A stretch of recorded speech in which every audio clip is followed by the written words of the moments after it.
On March 30th, 2013, friends and family were unable to get in touch with District Attorney Mike McClelland and his wife Cynthia. When they went to check on them, the door was unlocked. Inside, they immediately noticed shell casings at their feet. They feared the worst, and after moving toward the living room, Cynthia was found lying motionless in a pool of blood. Further into the house, they discovered Mike's body as well, riddled with bullets.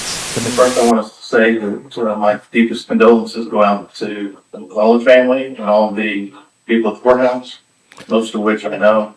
I cooperate with everyone, but I certainly wish them the best. You damn dirty dirtbag. Justice for this was incredibly egregious. Has anyone? Why he look like he got a little smirk on his face? I was down on my looking to hit me a lick, ready to get into some since I was a jit. I had big dreams of getting rich. Now we leveling up in this. Take a look at my kicks. You know we stepping on toughest nigga. First one to get hit, don't make me send a blitz. My head is itching for it. Hollow to spit like a list, but wait. Whoa. Whoa, now what's the motherfucking deal? Welcome back to Sheldon's bootleg ass studio where you come to kick it, vibe out, and shoot the shit with Sheldon. I really appreciate each and every last one of y'all for pulling up. Do me a favor, hit that like button, subscribe to the channel. Let's go ahead and get up into this video of today. Now you read the title, so you know what's going on.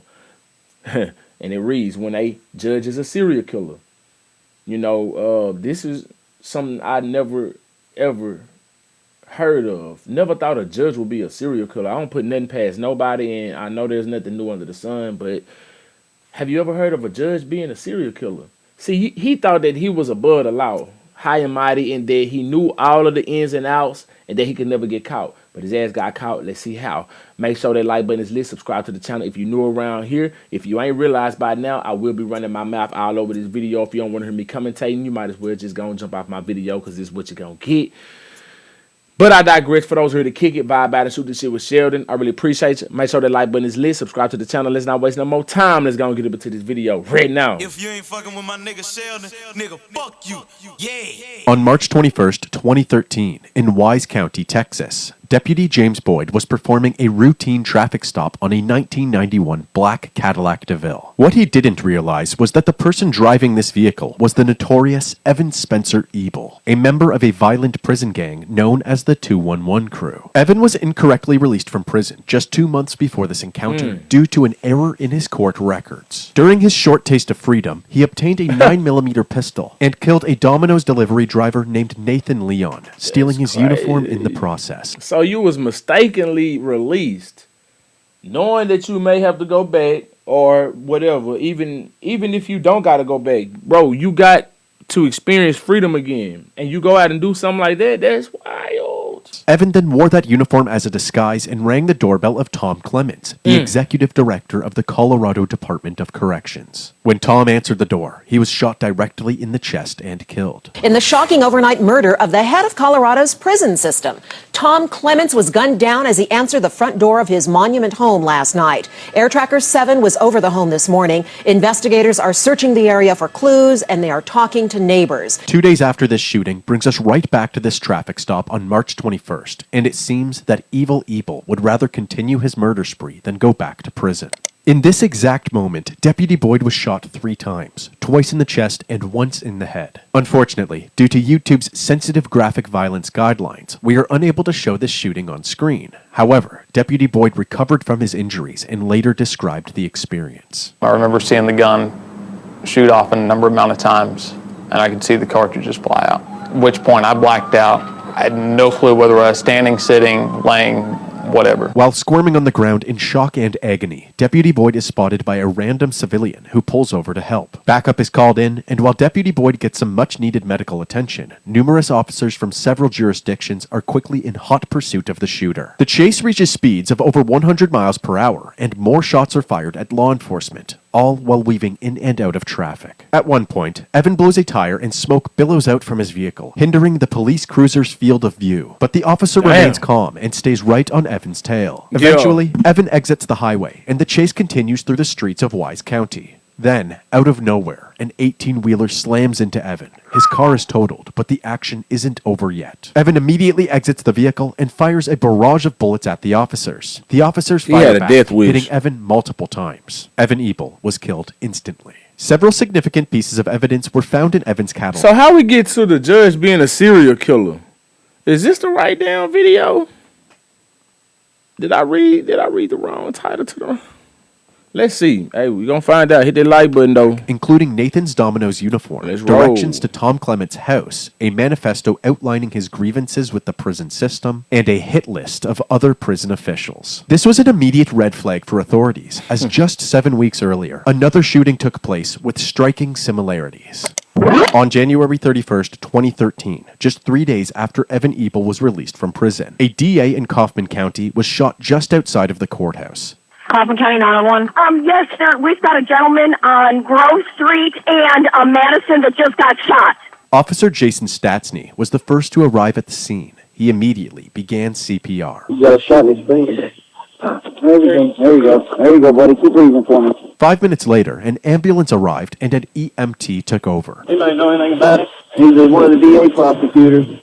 The victim was 57-year-old Mark Hassey, the chief assistant DA for Kaufman County. The scene was quickly secured, and Mark was loaded into the ambulance. Soon after being transported to the hospital, he tragically passed away. With the shooter at large, the courthouse was shut down for the day, and police began to canvass the area. Witnesses stated that the shooter was wearing all black with a covered face, and that they fled the scene by hopping into the passenger seat of a getaway car, a silver or light-colored four-door sedan. Another witness claimed to have heard Mark's final words, "No, I'm sorry," right before he was shot. Investigators had a feeling that one of the criminals Mark prosecuted sought revenge through a targeted killing, and Mark's final words only supported this theory. While they worked to verify this hunch, District Attorney Mike McClelland made a public statement where he addressed the shooter directly. My name's Mike McClelland. I'm the criminal district attorney for Kaufman County. We lost a really, really good man. I hope that the people that... To who?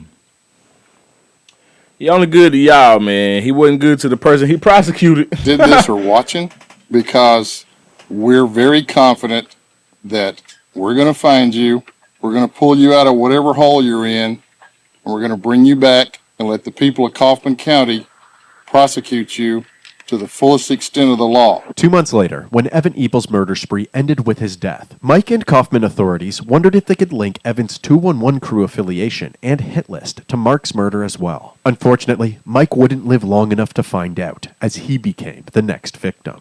Oh, man, this man here is on business.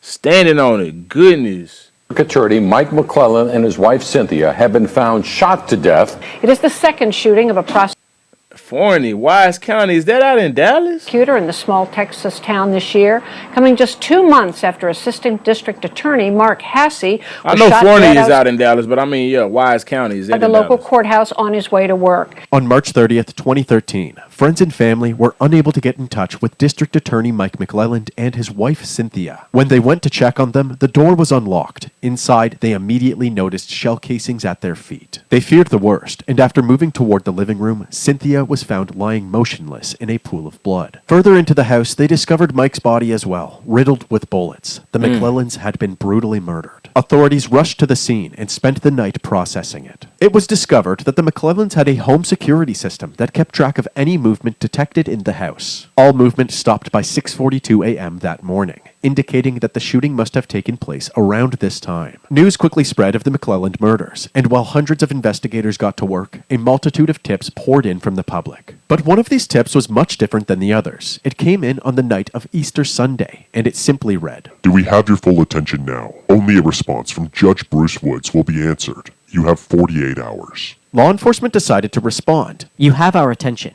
How can the county judge contact you? Since the Crime Stoppers program protects the anonymity of those sending tips, law enforcement had no choice but to await a response from this mysterious tipster. 12 hours later, that response came. It started with, Your act of good faith will result in no other attacks this weekend." This mysterious person went on to prove that they were in fact the killer, by stating the kind of ammunition used to murder Mike Hassey, something only law enforcement and the killer would know. Then, the killer had a very specific demand. Judge Woods must offer a resignation of one of the 4 main judges in Kaufman. My superiors will see this as a first step, ending our action. Do not report any details of this arrangement. You have until Friday at 4 p.m. We are not unreasonable, but we will not be stopped. Law enforcement then responded yet again. We are working on your demands. A lot has been put out to the media. Can you give us additional details that are specific to this case and not known by the press? Unfortunately, the conversation ended there, leaving law enforcement wondering if these were threats coming from Evan Ebel's fellow gang members.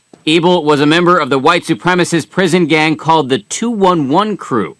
In recent years, experts say ultra-violent white supremacist prison gangs like the 211 Crew and the much larger Aryan Brotherhood, the subject of this National Geographic investigation, have expanded their criminal enterprises outside the prison walls, selling drugs and running guns, all directed from behind bars. They devised all kinds of codes, so they might send out a letter that looks like a quite benign letter but is actually directing a hit or some other kind of criminal activity. Still, experts say it is extremely rare for prison gangs to kill top officials, because to do so means all-out war.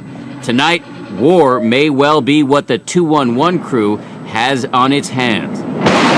With the possibility of more organized gang violence on the way, detectives were in overdrive, searching for anything or anyone to help identify Mike and Cynthia's shooter. While reviewing... When the hell is we gonna get to the judge being a serial killer? But man, hey, this shit juicy either way it goes. Surveillance footage from businesses around the McClelland household, a white Ford Crown Victoria can be seen speeding through the streets. Meanwhile, another team of investigators were taking a look through the past cases involving both Mike McClelland and Mark Hasse. From these case files, a new suspect emerged, former Justice of the Peace and Mensa member, Eric Williams. In 2011, Eric was arrested and charged with felony theft. This Mensa-certified genius seemed to have forgotten that there were cameras in the courthouse when he stole 3 computers. Following his arrest, he was brought to the interrogation room for questioning. Okay, before we get started. So hold on, he's the former what of justice? A look through the past case for anything or anyone to help identify Mike and Cynthia's shooter. While reviewing surveillance footage from businesses around the McClelland household, a white Ford Crown Victoria can be seen speeding through the streets. Meanwhile, another team of investigators were taking a look through the past cases involving both Mike McClelland and Mark Hasse. From these case files, a new suspect emerged, former Justice of the Peace and Mensa member, Eric Justice Williams. of the Peace. In 2011, Eric was arrested and charged with felony theft. This Mensa-certified genius seemed to have forgotten that there were cameras in the courthouse when he stole 3 this the suspect computers. here. Following his arrest, he was brought to the interrogation room for questioning. Okay, before we get started, we're reading Miranda. You're an attorney, you're a judge, so you know this. What does that do? Okay. I know you gotta read. Okay. It's been an ongoing kind of thing where I tell the IT people, look, that I need to keep improving things. I understand, but you hadn't put any kind of written request, nothing like that's been documented on. No, nothing like that. I don't think that you actually believe, I mean, you're an educated person, I see your class ring on your finger, that you can just walk into the ID department and say, I need a monitor, I'm taking that one. I mean, there's places that do that. Places being Like, here come in on, Coleman man. County or, well, I mean, there's businesses that, yeah. Eric was offered a plea deal, which would reduce the charges from a felony to a misdemeanor. But he refused this offer and the case was sent to trial. The prosecution team consisted of Mark Hasse and Mike McClelland. Eric was ultimately found guilty. He was only... All right. All right. That's why he was able to move with such precision and execute and do the things that he was able to do, because he is one of the officials. He knows the ins and outs. But he thought that he was above the law and that he wasn't going to get caught. Sentenced to 2 years probation, but what really stung was that he was now a convicted felon. As a result, his position as Justice of the Peace and his law license were revoked. Following Mark and Mike's death in 2013, Eric was asked to take part in a police interview. He refused to speak with the investigators following the advice of his attorneys. However, Eric had no problem speaking with the media, giving his 2 cents throughout the investigation. First, I want to say that my deepest condolences go out to the McClelland family and all the people at the courthouse, most of which I know. I cooperated with law enforcement. I certainly wish them the best. You damn dirty dirtbag. Justice for this was incredibly egregious. Why he look like he got a little smirk on his face? First of all, I want to say, my deepest condolences to the McClelland family, and yeah, like he happy.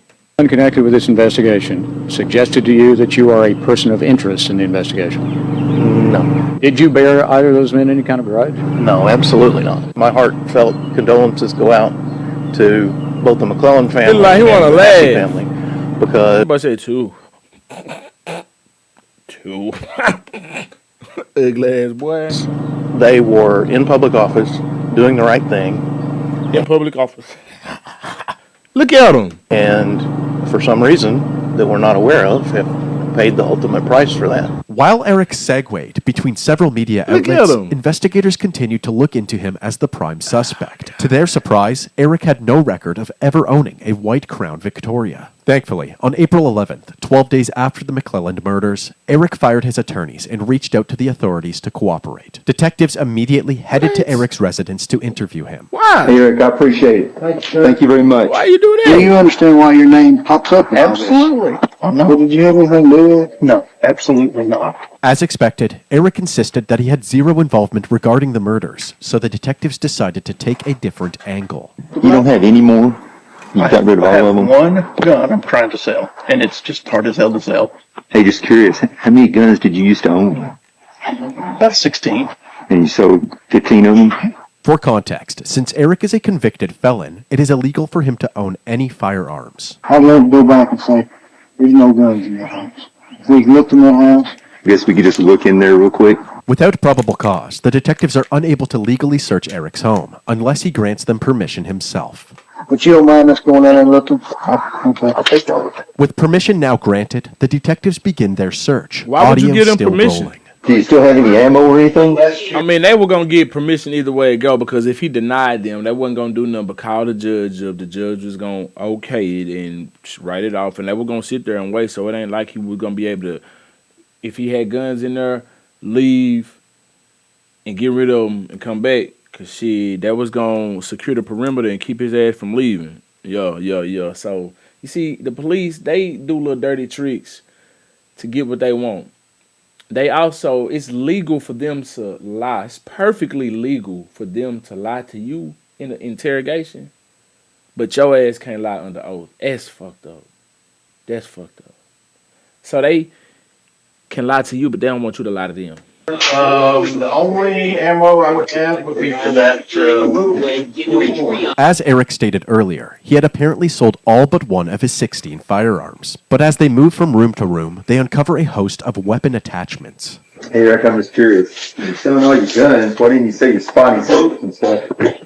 You got to do everything you have, yes. Sure. What is that? Is this a taser or something? The taser they just discovered is actually a thermal sensor, otherwise known as a heat seeker, which can be used for night vision. Since the McClellans were believed to have been killed before sunrise, the detectives used this, along with the suspicious amount of firearm attachments, as probable cause for a proper search warrant. The next day, on April 12th, 2013, the search is in full swing, with Kaufman County His ass thought he was moving slick as all, dog. investigators and the FBI working together. During this search, they find even more than they were hoping for. In a filing cabinet in the garage, they found the vehicle registration for a white Ford Crown Victoria. Wow. They also found a scrap piece of paper. Written on it was an anonymous tip website and a password. When the police Wow. gained access to this account, they confirmed that Eric was the one taunting and extorting law enforcement. We are not unreasonable, but we will not be stopped. Authorities have arrested 46-year-old Eric Williams.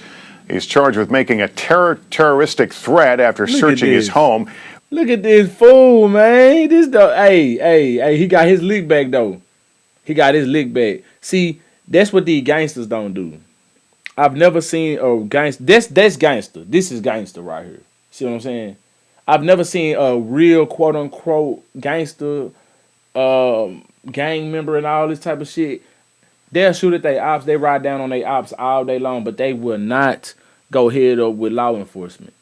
I ain't seen it. I mean, the Mexican cartel, I've seen it, or at least I've heard stories of it. I've heard stories of, white gangs like the Aryan Brotherhood or whatever, them going up against law enforcement. But these gangsters, these Bloods, Crips, and whatever else, you know what I'm saying? I ain't never heard too many stories of them going up against the law enforcement. Maybe there are stories out there. I ain't heard it, but it don't happen in large numbers.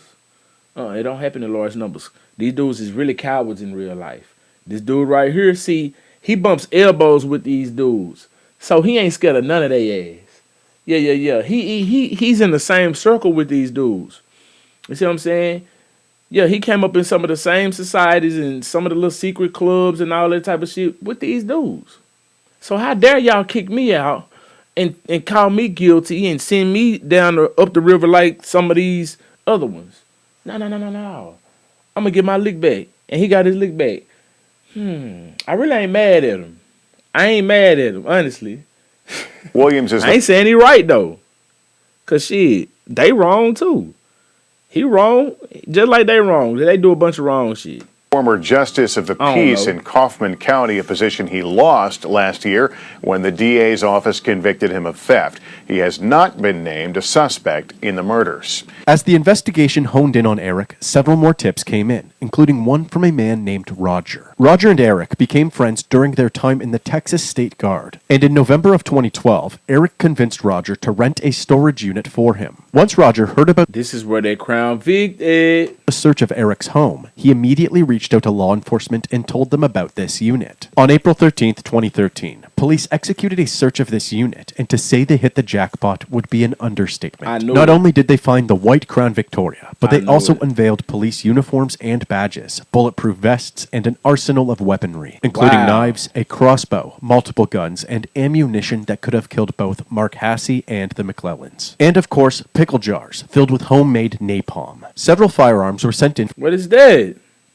What is that, y'all? Let me know. Is it like some bomb or something? Forensic testing, along with a stray bullet which was found in a random bag away from all of the other ammunition. As for the silver sedan, police were eventually able to locate receipts for a silver Mercury Sable, which had been towed away after sitting in the storage facility's parking lot for too long. The test results came back, and after comparing the bullet with the shell casings at the murder scene, they were able to confirm that the bullet was ejected from the same weapon that killed the McClellans. However, they were unable to confirm if the firearms that they tested were used in any of the murders. Although this was very frustrating, prosecutors ultimately decided to move forward. On April 18th, 2013, Eric Williams was charged with 3 counts of capital murder. In capital murder cases, the state divides the trial into 2 phases, the guilt phase and the penalty phase. During the guilt phase, a jury decides the defendant's guilt or innocence. If the defendant is found guilty, the trial moves to a penalty phase, in which the jury receives additional information and decides whether or not the defendant should be executed. The guilt phase began in December of 2014 and was only addressing one of the 3 charges, the murder of Cynthia McClelland. This was devised by the prosecution team so that if anything went wrong in the first trial, they could essentially get a second chance through another trial. Prosecutors summarized the investigation for the jury, portraying Eric as an egotistical and calculated killer who would go to great lengths for revenge.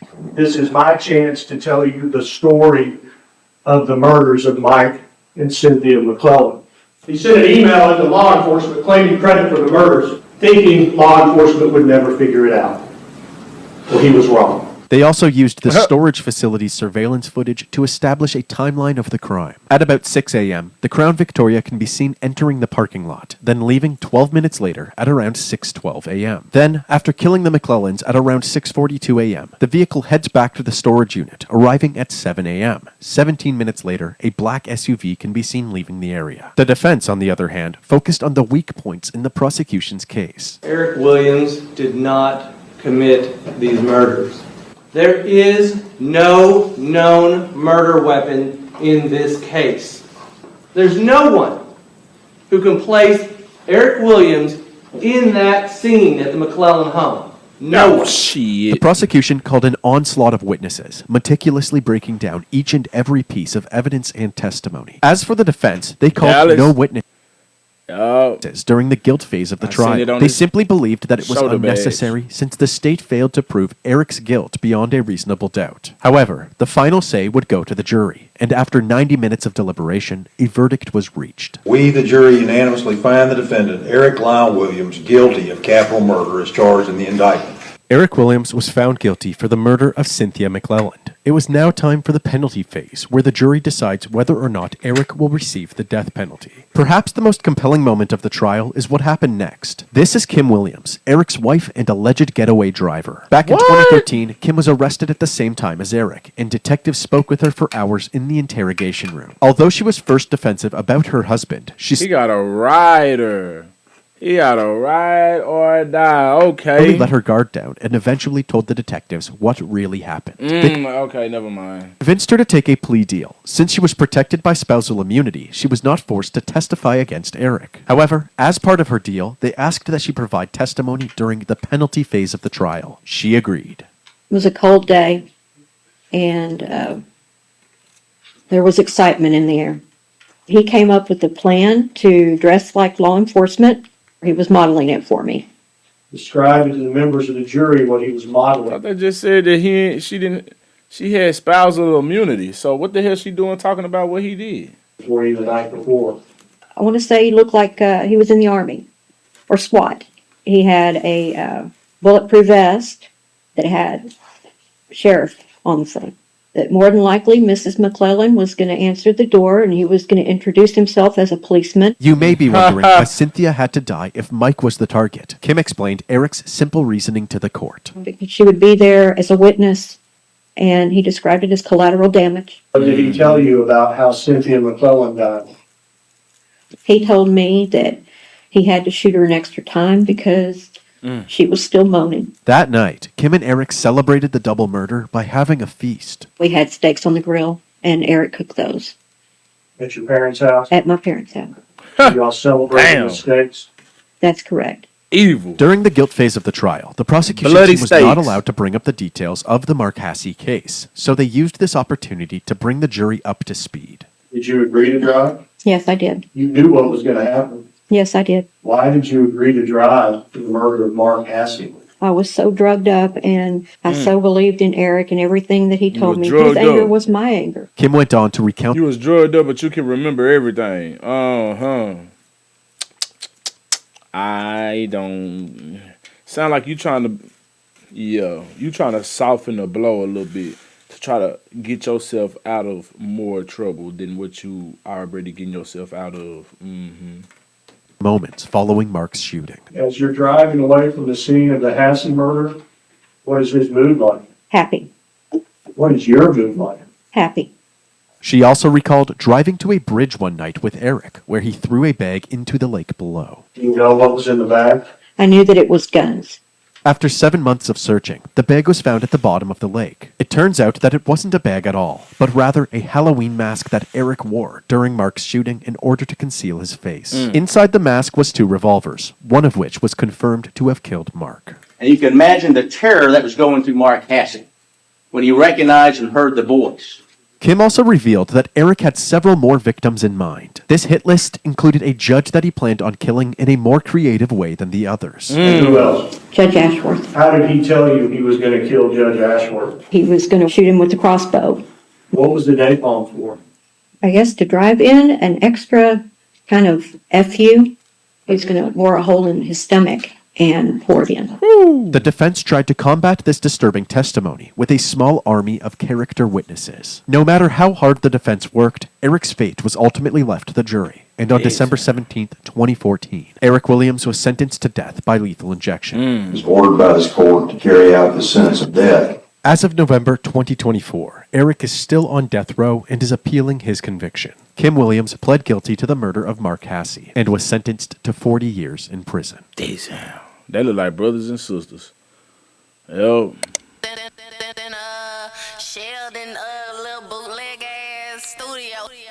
Well, man, that was a wild one. Let me know what you think about that in the comment section below. If you vibed all the way up to this point, I really do appreciate you. Make sure that like button is lit. Subscribe to the channel. Till next time, I'm SheldonVybez. I need y'all to be cool like the other side of the pillow. Stay light on your toes like you're supposed. Oh, yeah, no. If you ain't fucking with my nigga Sheldon, nigga, fuck you. Yeah. Oh, God.